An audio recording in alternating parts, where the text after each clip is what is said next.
The police siren cut through the morning fog like a blade, echoing across the lake before I even saw the cruiser. I was already tense, lying in the water, boots sinking into wet mud, because someone had moved my buoy markers again. Third time this week. Then the red and blue lights hit the surface, shattering the calm into broken color. "Sir," step away from the water. I turned slowly. 2 officers, and behind them, exactly where I expected her, Janice Miller, HOA president. Sunglasses, clipboard, smile sharpened to a point. She didn't waste time. He's trespassing on HOA control water and refusing compliance. The officer looked at me. "Is that true?"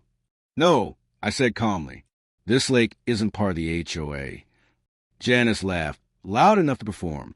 "Everyone around this lake belongs to Lake Briarwood HOA. He's the only one refusing." That was true. 6 months earlier, when the luxury homes went up, she came knocking with her welcome packet and monthly dues. I declined, politely, then firmly. Yesterday, she taped a violation notice to my mailbox. Unauthorized lake usage. The officer shifted his weight. "Sir, do you have proof of ownership?" "At my house." Janice stepped closer. "You could avoid all this by signing the membership agreement. There's a late fee, but we're reasonable." That was the moment I understood. This wasn't about rules. It was about leverage. They issued a warning and left. Janice stayed behind, watching me like she'd already won. "You can't stand alone forever," she said softly. That afternoon, new security lights appeared across the shoreline. Someone anchored a patrol boat near my grandfather's old swimming spot. Motion sensors blinked red in the trees. They moved fast. That night, I opened the cedar lockbox beneath my bed. Inside were deeds, surveys, tax receipts, everything proving what my family had owned for 3 generations. At the bottom was an envelope I'd never opened. My grandfather's handwriting was shaky but deliberate. If they ever challenge the lake, it means it's valuable now. Don't trust anyone who shows up smiling. Outside, the water lapped against the dock like it was listening. By the next morning, the lake looked different. Same water, same tree line, but now every ripple felt watched. I stood on the dock with a mug of black coffee, noticing things I'd ignored before. Fresh tire tracks near the shore road, a new camera mounted on a neighbor's boathouse, the faint hum of a motor idling too long across the water. Pressure leaves fingerprints. I started where pressure always hides. Paper. The county records office was quiet in the way only government buildings are quiet, like sound itself had learned to behave. I requested every filing tied to my parcel number, then widened the search. Shoreline access, utility easements, environmental permits, anything with the word lake in it. That's when I saw the anomaly. 3 years earlier, a proposal titled Community Waterfront Improvement Initiative had attempted to redefine shoreline usage rights. It had been denied, appealed, then abruptly withdrawn. No explanation. No follow-up. The applicant wasn't the HOA. It was an LLC called Briar Lake Solutions, dissolved 6 months after the rejection. I followed the trail through business registries and shelf filings until the pattern became obvious. Different names. Same attorney. Same mailing address. Same quiet disappearance after failure. Every path led to one parent organization, Lake Management Alliance. That afternoon, I met a retired zoning commissioner at a diner just off Route 9. He chose the booth facing the door. "They don't take land," he said after I slid the documents across the table. "They take control. HOAs are perfect. Legal authority, social pressure, built-in enforcement. Janice." I asked. He snorted. "Middle management." Back home, I stopped pushing back and started preparing. I installed trail cameras low in the cattails, invisible unless you knew where to look. Audio sensors near the dock. A fake boundary marker rigged with a GPS tag. I wanted patterns, timing, personnel, intent. They didn't disappoint. The first incursion came after midnight.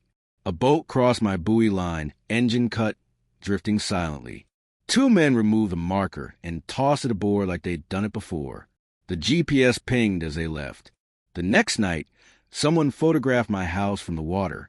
The third night, a man tried my back door. Gloves. No rush. Testing. I never called the police. Instead, I cataloged everything. Labeled files. Backed them up twice. Janice cornered me the following afternoon at the mailbox. Her smile gone, eyes sharp. "You're making this bigger than it needs to be," she said. "I didn't start it," I replied. She leaned closer. "You don't want to be isolated." That night, I uploaded the deed, footage, and documents to a secure cloud and mailed a flash drive to a journalist friend 2 states away. Because now I understood something important. This wasn't about me refusing to join an HOA. It was about whether I'd quietly disappear or become a problem they couldn't contain. The Lake Briarwood Community Center had never been this full. SUVs lined the gravel lot. Headlights still on, engines ticking as if no one trusted the night. Inside, folding chairs scraped the floor, voices overlapping in sharp, nervous bursts. Word had spread fast. Emergency HOA meeting. When people hear that, they show up.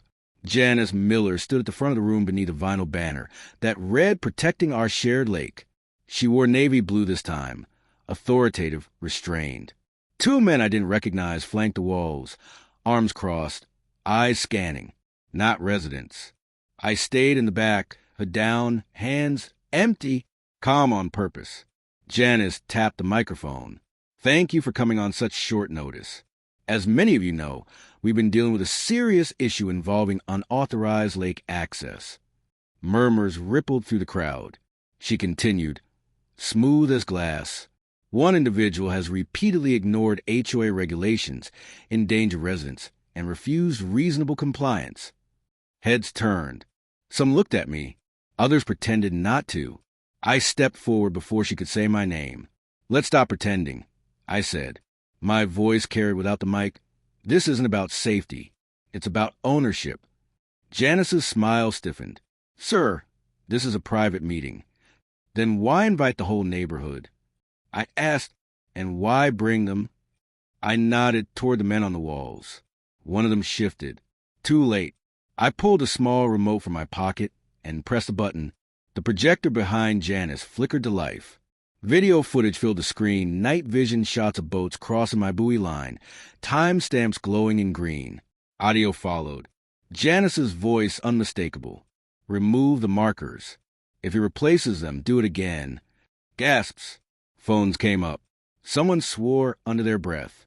"That footage is illegally obtained," Janice snapped. "Actually," I said, walking closer, "it's my property. All of it." I reached the podium and placed a thick folder down with a heavy, final sound. Deed. Survey. Tax records. Filed with the county since 1987. The room exploded, shouting questions, anger breaking to confusion. One of the men moved toward me. "You need to leave." Before he could touch me, the doors at the back swung open. Sheriff's Department. A voice called out. Uniforms entered. Calm. Decisive. The sheriff met my eyes and nodded once. Janice's face drained of color. "This is a misunderstanding," she said, voice cracking now. "We were acting in the community's best interest." The sheriff held up a warrant. Conspiracy to commit fraud. Trespass. Coercion. As they cuffed her, Janice finally lost control. "You have no idea who you're fighting," she screamed, twisting toward me. "This doesn't end here." I leaned in close enough that only she could hear. "Then tell them," I said quietly. "They picked the wrong lake." They led her out as the room buzzed with shock and relief. Outside, cameras flashed. And somewhere beneath the noise, something much bigger had just been exposed. The lake went silent in stages. First came the legal noise, emails, certified letters, emergency injunctions. Then the physical changes. HOA signs disappeared overnight. The patrol boat vanished from its mooring. Docks that had crept too far into the water were pulled back or dismantled entirely, like evidence being erased. Within 3 weeks, Lake Briarwood HOA was suspended pending investigation. Janice Miller posted a resignation statement online that read like it had been written by attorneys. No admission, no apology, just vague concern for community misunderstanding. It didn't matter. The warrants did the talking. So did the financial records quietly subpoenaed afterward. Neighbors started coming by one at a time. Some apologized. Some asked if the lake was really mine. A few admitted they'd felt pressured, threatened with fines, warned about property values, told compliance was mandatory if they wanted peace. I listened. I didn't gloat. The reporter ran the story nationally. HOA power grab exposed. The article connected my case to others. Lakes in Michigan, Colorado, upstate New York. Same tactics. Same shell companies. Same invisible hand. Lake Management Alliance issued a denial within hours.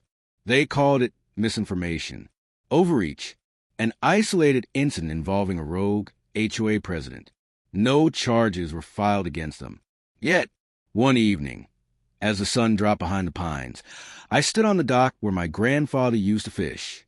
The water was calm again, cicadas buzzing like static in the trees. For the first time in weeks, I let myself breathe. Then a package arrived. No return address.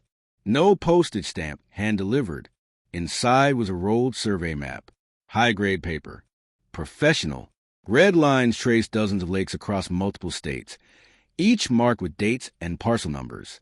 My lake was circled in black ink. At the bottom lay a yellow sticky note. Handwritten. Precise. Phase 1 complete. Resistance higher than expected. I sat on the dock long after dark, map folded beside me, listening to the water lap against the wood. My grandfather's letter came back to me, not as a warning, but a promise. They hadn't made a mistake. They'd been testing boundaries, measuring response, calculating risk, and now they knew something they hadn't before. This lake wasn't unguarded, but somewhere out there, far beyond the tree line and the quiet water, someone was already adjusting the plan.